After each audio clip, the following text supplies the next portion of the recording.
and welcome to The Nation. I'm Tamina Kausji, coming to you live from the Bernama News Channel studios, where it is all about you. So, on today's episode of The Nation, we're going to target a national issue of discussion head on. Now, Malaysia has worn the unglorious mantle of Asia's fattest country for a few years now. While the narrative generally centers around obese adults, which is actually more than half of our population of adults, today we're here to center the conversation around childhood obesity in Malaysia, which is definitely a really current issue, and not just that, a public health burden in the years to come. With a National Health Morbidity Survey proving that over 30% of children and teenagers aged between 6 to 17 in Malaysia are either overweight or obese, it is high time that we had this discussion, and not just a discussion, but moving towards solutions that are actionable and immediate. On that note, today I have the pleasure of hosting a roundtable of illustrious guests, starting with, of course, Dr. Roland Wickler from KL Sky Clinic. We have Marin Tan with us, who is a parenting blogger who's been active for almost a decade, as well as Diane Brown with Safari Kid International, and Dr. Faisal Mustafa offering us the Ministry of Health perspective from the National Non-Communicable Diseases perspective. All right, ladies and gentlemen, welcome to the studio. How are you all today? Good. All right, so I think I'll start the ball rolling with Dr. Faisal. Dr. Faisal, where do we stand right now with regards to childhood obesity in Malaysia? We often think of obesity as an adult's problem, and we've got a lot of flag going up on in the online sphere of late, in particular because of the Milo sugar content video, which not only Nestle has come out to debunk, but at the same time, what we saw a lot of was Malaysian adults becoming very defensive about their sugar consumption. Now, adults' habits naturally are mirrored and carry over into children's habits. Where are Malaysian children right now on the obesity continuum? Right, thank you very much. I mean, you mentioned earlier about the prevalence of childhood obesity in Malaysia as evidence from the National Health and Morbidity Survey. I think we need to realize in terms of obesity, you know, if talking about adult, right, you don't become suddenly obese. Naturally. It is a slow progress from a children, or even before that as well, but let's just focus about being children. Okay, so being obese kids obviously puts you at risk of being obese adults and the subsequent consequences of obesity, whereas we like to talk about obesity as a consequence. You know, what are the consequences of obesity? It puts you at higher risk of diabetes, and at which we have the dubious honor again of having one of the highest prevalences in this region. Puts you at risk of certain types of cancers and hypertension. So I'm just picking on that. Just laying it out there. Just that at the moment. And it's not just being obese kids. Thin kids, stunted kids are also at risk of being obese adults and the consequences of being obese adults. Exactly. As laid out. So if you talk about with obesity and also undernutrition or malnutrition, as you could put this together, then you're talking about physically, about diet and physical activity. So perhaps it's something that we'd like to talk about a bit more later as a group. You know, what are the consequences of being physically inactive? Exactly. And also of poor nutrition. So of course we are here to have a very balanced perspective. Marin, as a mother, as a parenting blogger, what do you try and ensure is the way that your children get their daily movement and exercise in? Most Malaysian children and children globally spend their time glued like this to their digital screens. I cannot emphasize enough of playtime. Yeah, so my children, they get evening playtime. Okay. Every day in the evening, like after all their job is, their homework is done and everything, I will bring them to the playground if the weather is good. Now you were mentioning something interesting about what you've noticed on your neighborhood playground, Marin. Oh, yes. I live in a neighborhood like around 400 houses, but each time we were in the playground, I can count, I observe there's only like around 20 children. Or maybe less than 20, because the rest are adults accompanying the children. So where are the rest of the kids? Why are they not at the playground? You know, I'm just wondering, where are the kids? Exactly. Now, movement or also being part of an obesogenic environment that does not allow for a healthy weight, or also for children to just live active lives, is a much bigger question. Diane, what have you seen in your experience as somebody who's worked with young kids for your entire career, 30 years and counting? I've noticed over the years that, yes, children are becoming chubbier, if you want to put it, less active. They're even within schools, they're like at Safari Kid, we're a very investigator-based learning school, so the children are moving around all the time. They have specific play times as well. We have swimming, we have taekwondo, we have dance. You know, we have a lot of physical activity at our school, but I think in the norm of schools, it's not that active. Not necessarily, so, right? Yeah, it's like the children are sitting at desks, working at workbooks, on computer screens, interactive whiteboards, all that sort of thing. Yes, our school does have interactive whiteboard, but it's used for half an hour a day during lesson time. But other than that, if we're learning about the ecosystem or thing, we'll go down into the garden, we'll plant like fruit and veg and things like that, so the children are actually learning where their food actually comes from.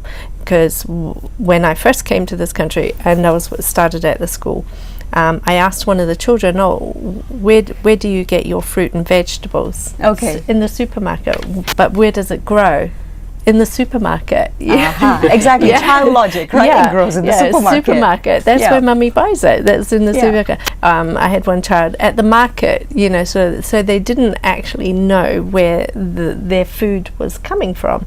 So I actually went down the whole line of like teaching the children, you know, how carrots actually grow in the ground, you know, because the children didn't even know that they had green on the carrots. They just thought they were just orange carrots. That was it, because that's what they see in the supermarket. Exactly. And things. So moving beyond the fact that some schools, not too many of them in Malaysia, currently offer a ideal environment for movement. What about the question of diet? Dr. Roland, you as a well-being specialist who sees Malaysians day in, day out, a lot of them struggling with obesity.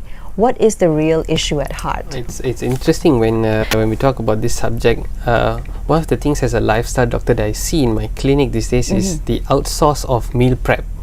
Okay. So when we talk about outsourced meal prep, it's like, what do you have for lunch or what's going to be for dinner? It's actually outsourced to either a corporation or a terminal where you can actually access by an app to get the foods coming in to you. So at this point, it's a point of choice. It's very impulsive. What you feel of eating becomes the food of choice, but not what you need to eat. So this is becoming a big problem here in our country, where we see that they just want to eat something very fast, very quick, very tasty. Whether if it's nutrition, that's another question. Exactly. So also when we speak about tasty food, I think perhaps some perspective from Marin about how do we change the narrative. Children, they don't learn in a vacuum that, you know, hey, I want this sugary, sweet, salty treat. I want this box of, let's say, Milo in the morning. It's parents who are making the first step to be giving them that. How can parents make more informed decisions, especially, and I know a lot of parents are going to say this, I work full time. Both of us in the household work. I don't have time. I give them a packet juice, box, cereal. It's always, for me, I would think, give an alternative. You know, if you are going to tell them, no, you cannot have this box of, you don't drink Milo in the morning, but you have to offer them an alternative. If you don't drink Milo, what else can you drink? You know, offer them an alternative. And when we dine out, then they will always order some drinks to go with them. Correct. Don't let them order carbonated drinks or, you know, cordial drinks. Give them an alternative, maybe freshly squeezed juice. I would think that is better than having carbonated drinks. You know, always give them an option. You cannot just tell them, don't deprive them immediately. And if you're already a parent who wants to change right now, is it too late? How can you start changing? What have you advised parents, Diane? It's never too late to change, even which is good to know. Yeah. I mean, that's my theory. would be that you need to start right at kindergarten, and it would be educating the parents so that they can therefore then Take charge. take charge of what they give their food. Like within Safari Kid, our school, we insist that they bring a healthy snack, and the portion sizes are snack sizes, not meal sizes. Portion which is control. Portion control. That's Which right. is another huge thing that I found since coming to Malaysia. The portions that they give huge amounts of rice and pasta and stuff to the children, and I'm like, gosh, me as an adult couldn't eat all that. So we insist that it's a snack that they can eat within half an hour, and sort of, we call it chomp and chat.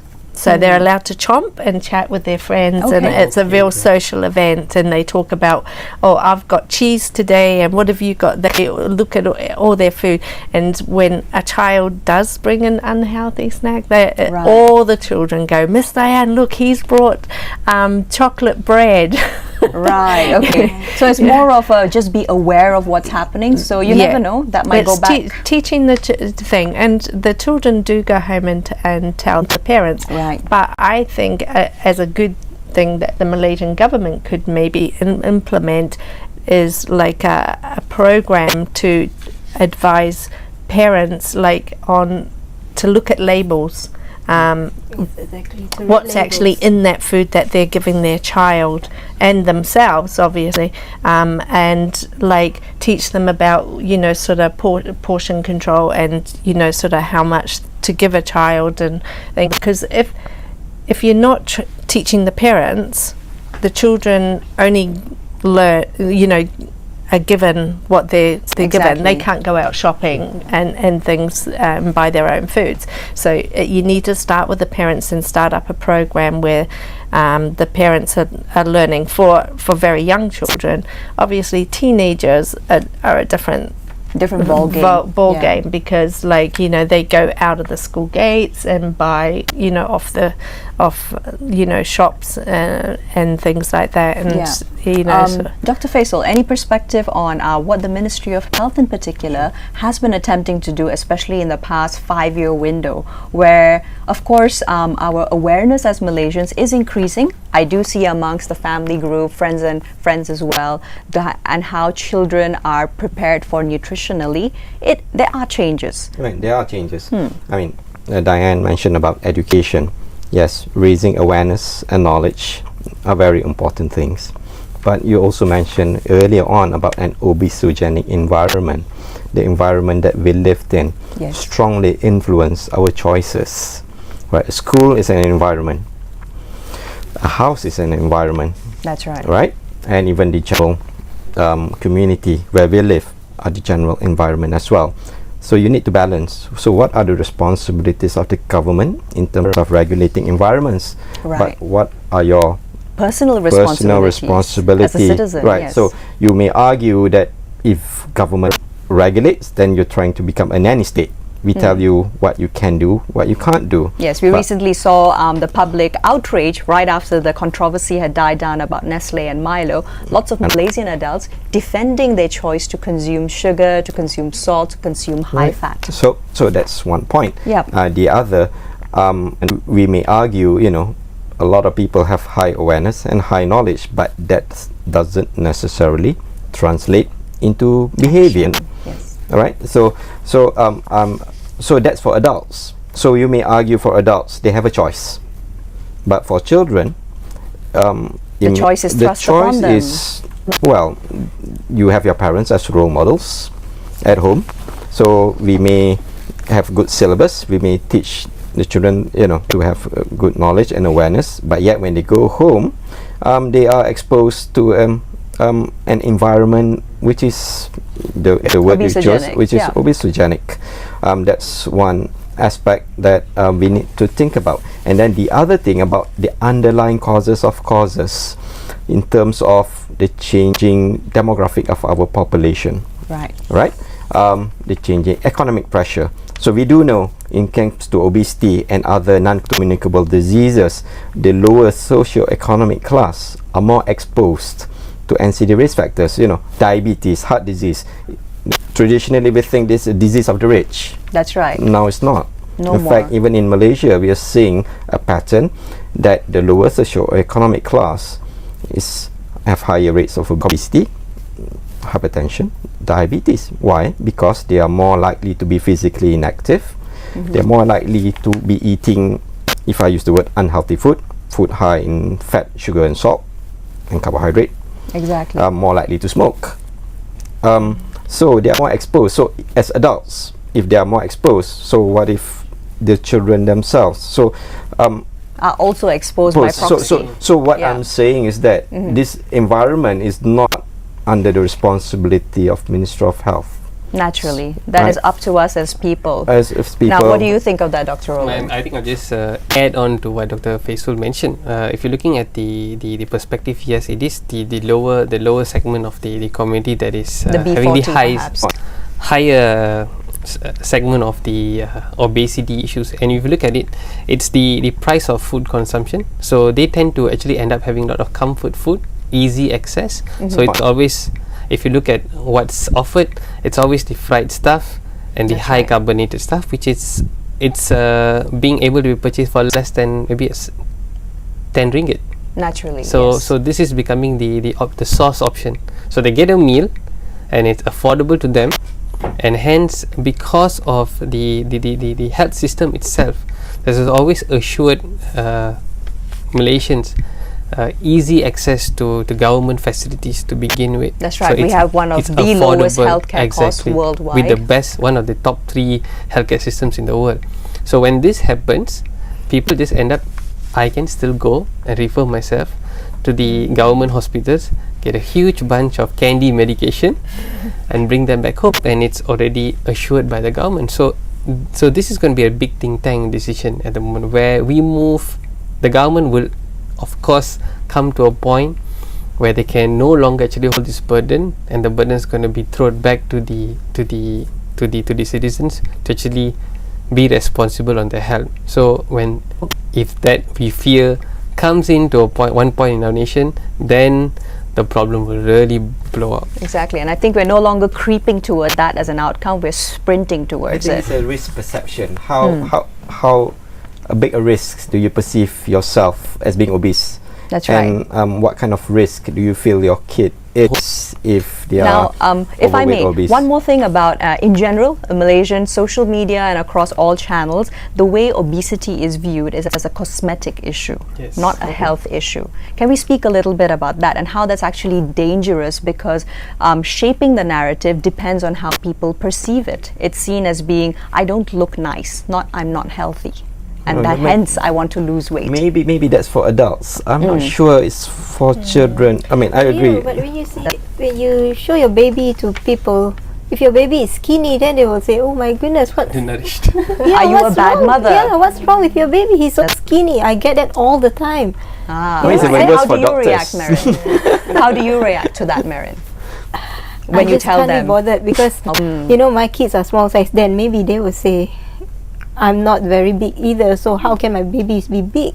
But you know, sometimes even family members, right? They will That's say, right. "Your kid is so skinny. What happened to them? Are they sick or are they what? Are they unwell?" But the thing is, why should I feed them to be chubby? I don't know. I just don't understand. I have a friend, and we were asking. We were talking when you asked me to come on the show. So we said to the wee one, "Would you play with a chubby child at school?" And he went, "No." I was like, "Why?" And he was like, "Because they can't run fast."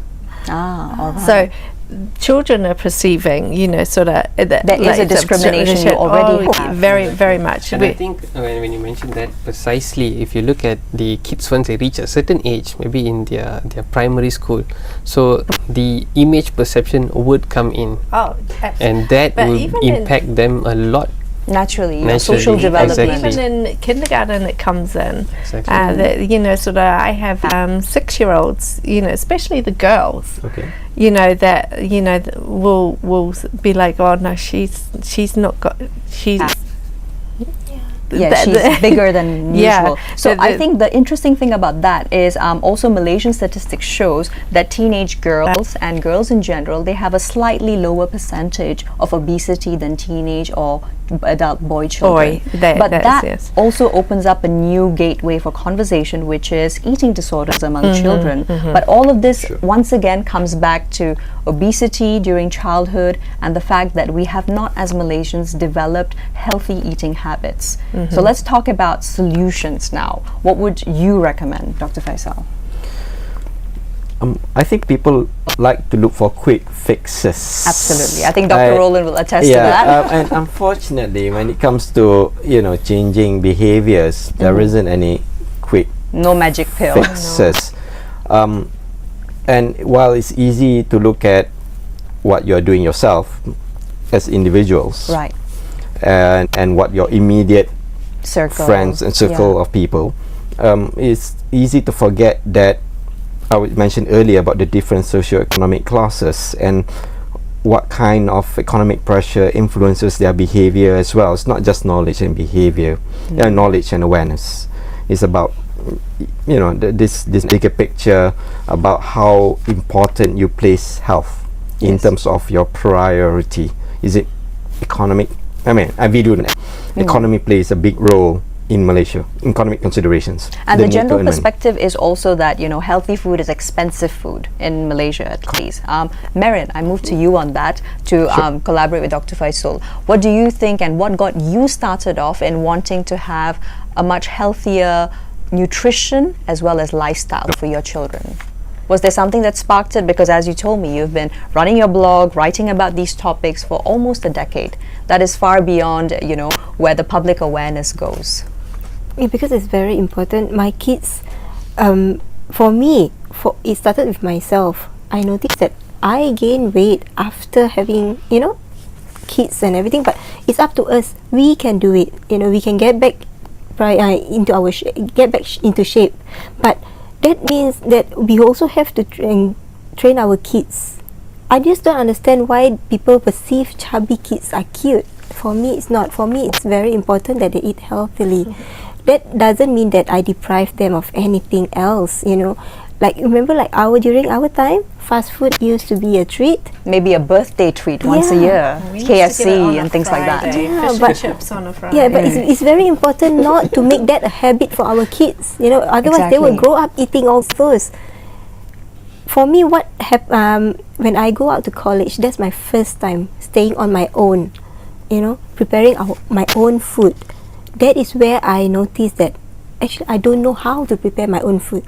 I have been eating my, Mother's mother's food or cooking for all the while. And so when we it's up to us to decide what to eat and how to prepare. That is when I know that it's up to me. If I were to choose to eat nasi goreng, fried rice, or All the roti canai time, all the time, exactly. and it would affect us. Now, moving to Dr. Roland, a note on that as moderation.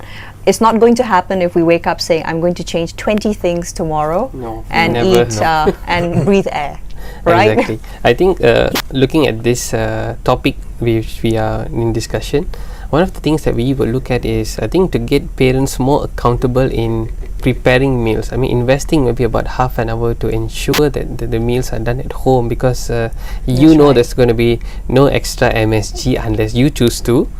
True. You will know the portion controls. And one of the things is, especially in kids, we see sometimes the picky eaters, where they don't eat vegetable or certain kind of food. That's right. So Ways it's to very disguise it. so it's very, very important to actually get kids to actually embrace a balanced diet at a young age, not just It's not punishment, exactly Yeah. And you need to have a balanced diet because it's beneficial for your body. Exactly. So it's going to be a lot on the parents to actually help this, because whatever they are doing, they would help their kids. Exactly, it's It's not translating. difficult, to prepare healthier food at home. And I think you spend at least half an hour to 45 minutes and an hour waiting for your food delivery to come with your pizza or your whatever takeout, right?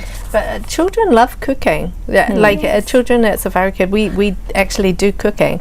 So, but you know, from bringing in the food, they chop it up, they sort of prepare all the ingredients, so they know from scratch what's going into the food. That's right. This is what makes my food taste sweeter, saltier. Yeah, I think it's very important for kids to know how to prepare their own food. Yeah, exactly. So, and rather than use salt and pepper, use spices, because like especially table salt in that is not good. If you're going to use salt, use Himalayan salt. Yeah.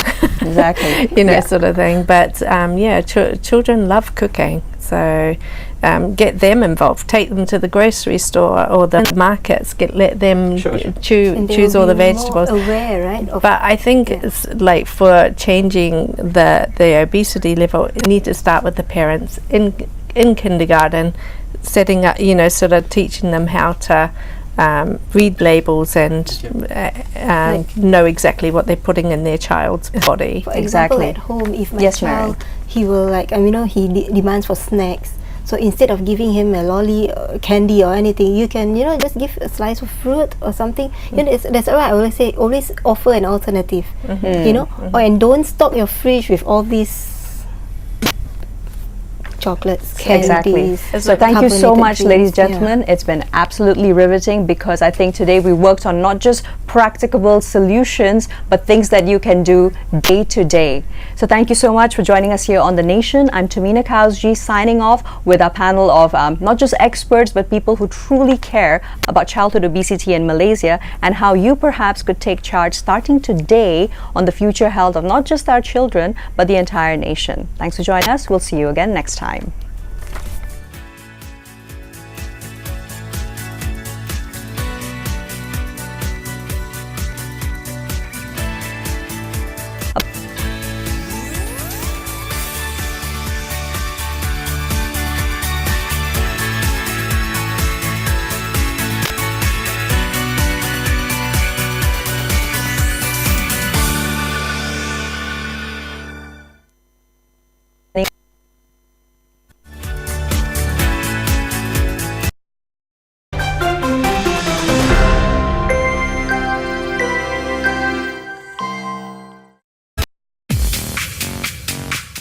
Is this hijabsters?